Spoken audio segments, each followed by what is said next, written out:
Bonsoir à tous, c'est le prophète Patrick Salomon. Ce soir encore, nous allons partager ensemble autour de la vérité, des Écritures, de ce que l'Esprit veut nous communiquer. Et je sens énormément qu'il veut booster notre foi. Ce sont des temps où les gens se posent sûrement des questions. Qu'est-ce qui se passe? Mais je sais que par la vérité de la parole, le Seigneur va nous guider, il va nous assister par sa révélation pour discerner ce qu'il veut faire avec son Église. Alors, nous allons prendre les livres de Nombres, chapitre 14. Nous allons lire le verset 11. Et ce sera le verset clé. Et si vous lisez toute l'histoire, vous allez voir quelque chose de très très intéressant.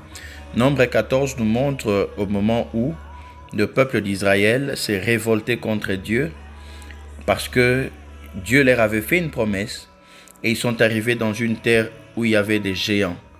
Et pour eux, c'était comme si la promesse n'était pas. Je sais que beaucoup de gens, quand ils regardent les promesses de Dieu, ils se disent « Dieu m'a promis, mais pourquoi il y a autant d'obstacles devant moi ?» Et je veux te dire une chose, les obstacles ne sont pas une preuve que Dieu t'a menti sur les promesses. Les obstacles, c'est une preuve que Dieu t'a assuré d'être avec toi.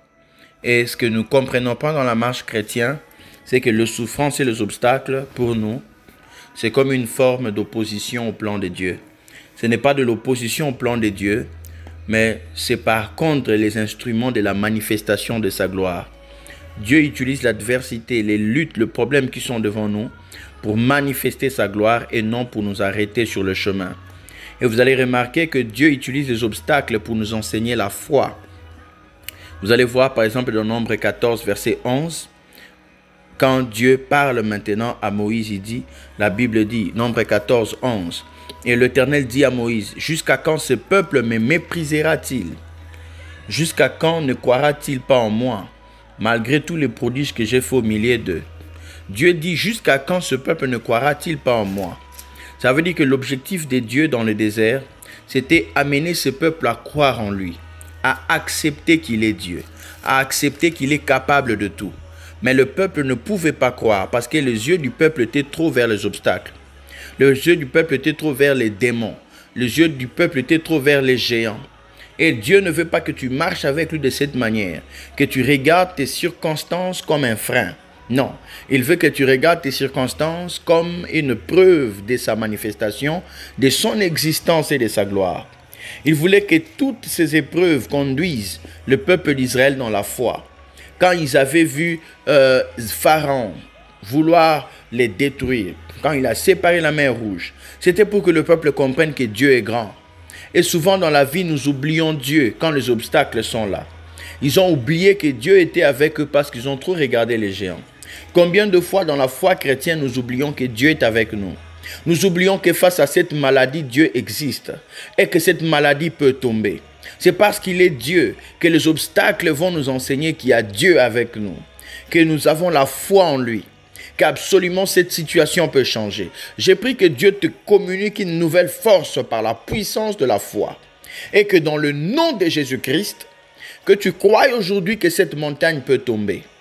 Et pendant que cela se passait, Dieu dit, le peuple me méprise. Dieu ne parlait pas des géants, c'est le peuple qui parlait des géants. Et pourquoi le peuple d'Israël est-il resté dans le désert? Ce ne sont pas non plus les géants qui les ont arrêtés dans le désert. Vous savez, certaines de vos vies, quand vous regardez la misère, vous vous demandez pourquoi vous ne quittez pas cette misère. Et vous dites parce que vous avez beaucoup de combats. Ce n'est pas parce que vous avez beaucoup de combats que vous vous arrêtez dans le désert. C'est simplement parce que votre foi n'a pas encore été mature en Dieu. C'est pourquoi vous restez dans le désert. Et il y a beaucoup de chrétiens, quand vous leur demandez pourquoi ta vie ne marche pas, ils ne parlent pas de Dieu, ils parlent du diable et des obstacles. Ils vont vous dire il y a des liens, il y a des complications dans notre vie, prophète. C'est pourquoi on ne s'en sort pas. Vous ne vous en sortez pas à cause des géants, vous ne vous en sortez pas à cause des manques de foi. Et vous allez remarquer que Dieu l'a dit. Ce peuple me méprise, il ne veut pas croire. Parce qu'il ne veut pas croire, il va rester dans le désert. Dieu a dit qu'il mourra, ce peuple va mourir. Vérifiez Nombre 14. Parfois nous mourons non à cause du diable, nous mourons par manque de foi. Et la seule chose que le diable peut travailler premièrement dans la vie de chrétien, c'est l'incrédulité. Il ne voudra jamais que vous croyiez. Il voudra à ce que votre psychologie, votre science et votre intelligence travaillent.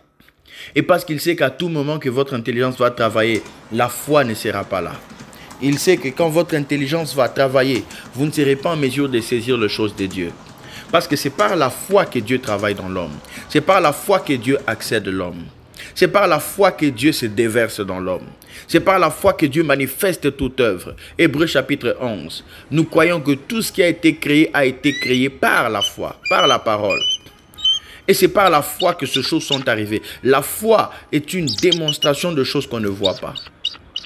Et vous savez, quand la foi travaille, ce n'est pas ce que vous voyez qui compte. Quand la foi travaille, c'est ce que vous démontrez qui compte. Ce n'est pas important que vous voyez exactement là où se trouve le diable. Non. Démontrez simplement que Dieu est puissant. Déclarez, parce que la confession de la foi est une démonstration. Quand vous confessez, vous croyez à ce que Dieu est pour vous. Je vous dis, l'ennemi va reculer parce que Dieu entrera dans la bataille. La foi, c'est la bataille de Dieu pour l'homme. La foi, ce n'est pas toi-même. La foi, ce n'est pas comme si Dieu t'abandonnait à toi-même, que tu te dis c'est un peu positif. La foi, c'est pas être optimiste. Parce que les gens disent parfois, je suis positif dans la vie. Ce n'est pas une question de positivité. La foi est une assurance. C'est une question d'assurance. La foi est une question de fermeté. Tu persévères, tu vois l'obstacle et tu dis non, ça doit tomber, je le crois, parce que Dieu l'a dit. La foi a un appui, c'est la parole de Dieu. Et la parole faite chair, c'est le Christ. Et le peuple d'Israël devait comprendre ça. Que dans le temps dans lequel vous êtes, même s'il y a des géants devant, Dieu est avec vous. Même si le monde est en train de mourir, même si l'Égypte est en train de sombrer, quand Moïse s'était levé pour prononcer les paroles de malédiction, l'ange de la mort est venu tuer. Mais ceux qui avaient la marque du sang, la Bible dit que l'ange de la mort n'est pas entré. Je dis que l'ange de la mort n'entrera pas dans ton foyer. Il n'entrera pas dans ta santé. Il n'entrera pas dans ta vie. Parce que la marque du sang va montrer la distinction. Oh, si tu as foi dans le sang de Jésus, tu ne te battras pas. Quand cet ange venait, aucun peuple d'Israël ne se battait. Aucun se posait des questions. Est-ce que l'ange est à la porte? On va un peu vérifier pour parler avec lui. Vous n'avez pas le temps de parler avec l'ange. Parce que quand ils étaient dans la maison, c'est le sang qui parlait pour eux.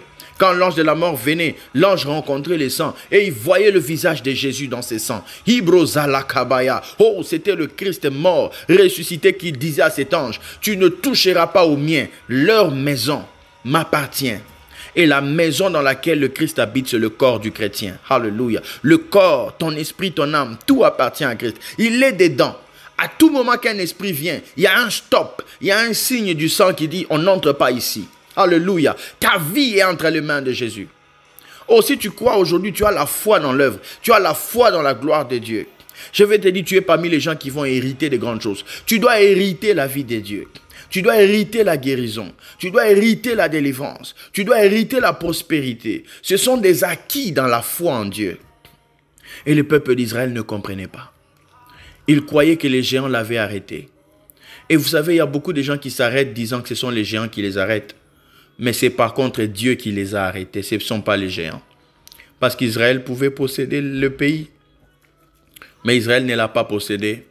Pas parce qu'il y avait des géants, mais parce qu'il n'y avait pas la foi. Si vous avez la foi, tout géant devant vous va tomber. Je vous dis, Dieu va combattre pour vous. Tous ces géants vont sombrer. Ils connaîtront que Dieu est avec vous. Il est temps que Dieu vous montre qui il est. Dieu est tellement puissant qu'il maximise tout avec les hommes. Alléluia. Il a choisi un homme petit comme David pour vaincre Goliath. Avec une petite pierre, il a fléchi un grand guerrier. C'était pour montrer que peu importe la taille, peu importe la petite chose que vous avez, si Dieu est dedans, les exploits sont grands. Oh, je déclare avec Dieu, vous ferez de grandes choses. Que la main de Dieu soit sur vous. Ayez foi, recevez la parole vraie de Dieu. Comprenez que Dieu va marquer une différence dans votre époque et dans votre vie. Parce que vous avez foi en lui. Et ce soir, il m'a dit de te dire, aussi longtemps que tu as la foi en lui, tu l'honores.